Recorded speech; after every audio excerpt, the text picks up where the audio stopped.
Po çfarë do të ndodhë nëse do të aktivizohet syri i tretë? Dhe kishin të drejtë popujt antik duke profetizuar se është kjo periudha ku ndërgjegja dhe perceptimi do të evoluojnë dhe truri ynë do të ndrojë në frekuenca të tjera. Sidoqoftë, thuhet se gjendra pineale e epifisi do të ketë një lidhje direkte me këtë shndërrim, por për ne mbetet misteri më i madh i kompozimit të trupit tonë.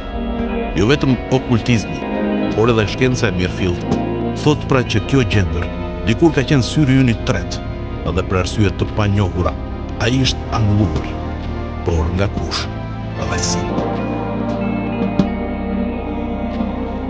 Sipas shkencave orientale, në Tibet thuhet se funksioni i syrit të tretë është aty ku lidhen pikat e shakrës me energjinë universale ose me Zotin.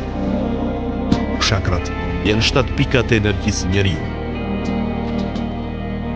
Ashtu si të gjitha shkencat okulte, edhe tibetianët thonë se trupi ynë është i përbërë nga një materie organike, që është trupi ynë, edhe një jo organike, që është shpirti ynë.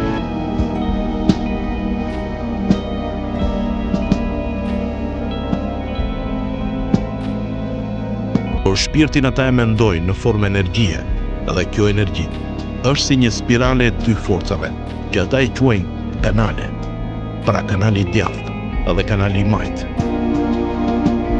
Sipas tyre, energjia hyn nëpërmjet shuollit të këmbëve, edhe ku çdo këmbë i përket një kanali.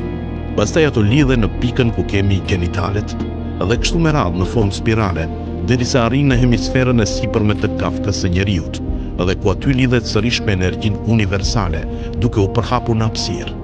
Edhe syri i tretë, sipas tyre, është pika kyçe e lidhjes mes njeriut edhe dimensioneve. Por jo vetëm kaq.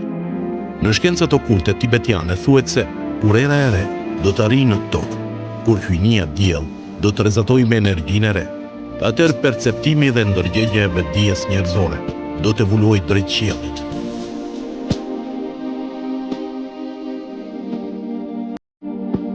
Duke vënë një anë besimin fetar në fjalët e kësaj profecie, gjenden zgjidhjet e enigmës sonë.